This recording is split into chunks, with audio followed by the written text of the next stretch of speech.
Hello guys, I hope you're having an awesome day. Today I'll be reviewing the Sonic Forces video game published by Sega in 2017. This game was developed by none other than the Sonic team, and its gameplay is a combination of 2D and 3D platforming. The game is available for all platforms. In this review, I'll try to be as non-biased as possible, knowing that the game came out with a mixture of reviews.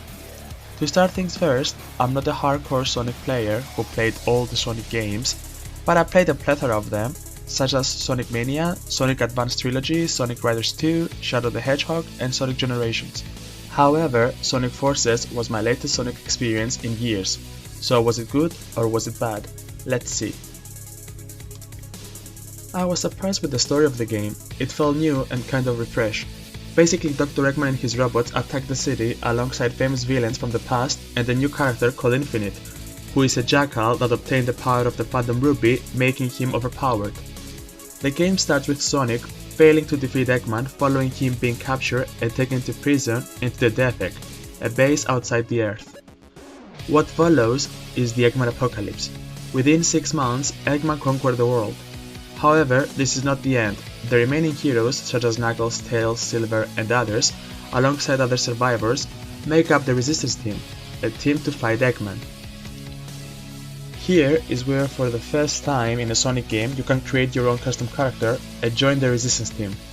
Meanwhile, Tails, who was wandering outside in order to find materials to fight Eggman, is attacked by Chaos, but gets rescued by Classic Sonic, who came to this world following the ending of the Sonic Mania game. The developers did confirm that Sonic Mania and Sonic Forces are connected games. Rouge the Bat locates the real Sonic of the timeline, and our hero is sent to rescue him. I'm gonna stop now and sum up the story briefly. The event that follows is the rescue of Sonic, and that leads to a plethora of fights against Eggman bases around the world, ending up with the final world where all the Resistance team is going up against all of the Eggman's army and Infinite. As mentioned before, I was surprised by the story they said. I found it refreshing, and I did enjoy a lot of the elements that they implemented. It was interesting to see familiar faces such as Shadow, Metal Sonic, Chaos, and Zavok. Infinite was an interesting character with cool design, however his backstory may be not that interesting. Basically, he and his group were in charge of an Eggman facility that was destroyed by Shadow. He then decided to let go of his weakness and take the Phantom Ruby to gain power so that he will never lose again. Now let's talk about the gameplay. The game is a single-player platform game that allows you to control 3 heroes, Sonic, Classic Sonic, and your own custom hero. If you buy the DLC, you're allowed to play as Shadow. The game is a simple Sonic game where you run from the one side of the map to the other. You collect coins so that you won't die when you're hit by an enemy. You can kill the enemies by jumping, rolling, power dashing, and using your weapon as your character on the enemies. You die if you drop off the map, attack when you have 0 coins, drown underwater when the timer finishes, and squash between items. Not counting the DLC, the game has 30 main stages, 6 secrets, and 2 extras. However, the secrets and the extras are extremely small. It offers a selection of 2 difficulties, normal and hard. The difference is that when you're hit, you lose all of your coins in hard mode, and when you're hit on normal, you just lose a few of them. I finished the game within 4 hours in hard difficulty. However, I was replaying some maps that had SOS signals. SOS stages are normal stages in the game that have a prison that you need to jump on to release a friend. For the game's story, SOS missions represent signals from members of the Resistance that are in need of your help. They are completely optional that serve the purpose of unlocking items and boosting your rank. As for characters, each character plays differently. To start things first, Classic Sonic is only available in 2D levels. He can spin dash on the ground and drop dash mid-air. The real Sonic of the timeline plays in both 2D and 3D levels. Unlike Classic Sonic, he can double jump, and he can use homing attacks on enemies, hooks, and springs when you tap them, and finally collecting the white wisps allow you to use Super Boost. Last but not least, your own character. First of all, creating your avatar allows you to choose your gender and species. These are dog, wolves, rabbit, bears, cat, birds, and hedgehogs. Each of them comes with their own ability. Your character comes with a Wisp weapon, designed for the game and unlocked as you go through. These wisps have the form of the wind, fire, magnet, teleportation, thunder, and others. The music of the game is really good and I enjoy it. To be completely honest, I feel like the music is the best thing in the game. There are so many good OSTs. Now let's be honest, the game is not perfect and nowhere near the best Sonic game.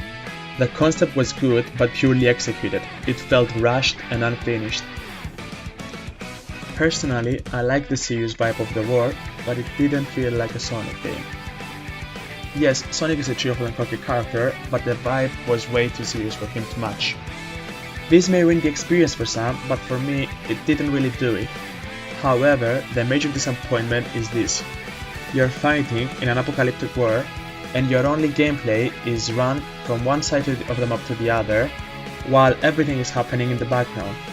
Here you are about to destroy the Death Egg, and all you do is run from one side of the map to the other 3 times, and then you hear Knuckles saying, "Hooray! We destroyed the Death Egg!" Some boss battles are just meh and don't feel rewarding. For example, the most of the encounters with Infinite and Metal Sonic are just run forward and avoid being hit until you get the hit mark. Not lying when I say that it felt like I was playing the application Sonic Dash game. Chaos, although clearly seen in the cutscenes, has no boss battles whatsoever. Why even bother adding him other than false advertising the game? Same goes for Fake Shadow. He seems to be in the enemy team just so he can disappear in a cutscene saying that, oh yeah, he was fraud and the real Shadow is in your team all alone. Just play the DLC to see where he has been all this time. Last but not least, impactful moments such as the train, the snake, the null space trap are dull and easily forgetful because you are only required to press some peak time events and button smashing to cut a cutscene where nothing happens. Now, it being a Sonic game, it means it has to be replayable. I'm not gonna lie when I say that I played the game 5 hours total to say the max, and 4 was me playing the story, and 1 doing random stuff. Then I deleted it to make space on my PS4. None of the mobs made me wanna go back and play them. Once the story was finished, the hype for the game for me died. There is a free DLC for Super Sonic, but the only thing good for him is the way he looks, nothing else. You literally collect 50 coins and you transform. Super Sonic has infinite boost and he cannot be hit by an enemy, as if the game needed an extra hand to get through the levels. I never used it and I never plan to download the game to use it. Overall, I wouldn't recommend to play the game as a full price game. I had mine for free through my PS Plus subscription, so I'm not gonna pretend like I was robbed whatsoever. However, I do feel sorry for those who bought it as a full price one. The game is not challenging and it does not feel rewarding. It can gain your interest during the story, but based on your skill level and how you're gonna approach the optional missions, it can last longer to justify its price. Since Sonic Forces and Sonic Mania were made at the same time, it's easy to say that Sonic Mania took most attention from the developers. All I can say is that I'm really looking forward for the next game, because now we know that we can finally make our own characters in a Sonic game, so hopefully they'll think of a good story to go along with it. Well, this is it guys, don't forget to like and subscribe, and tell me in the comments below whether you played the game and what your thoughts on the game are. Or if you haven't played the game, if you're willing to give it a chance or not. Thanks again and take care. See ya!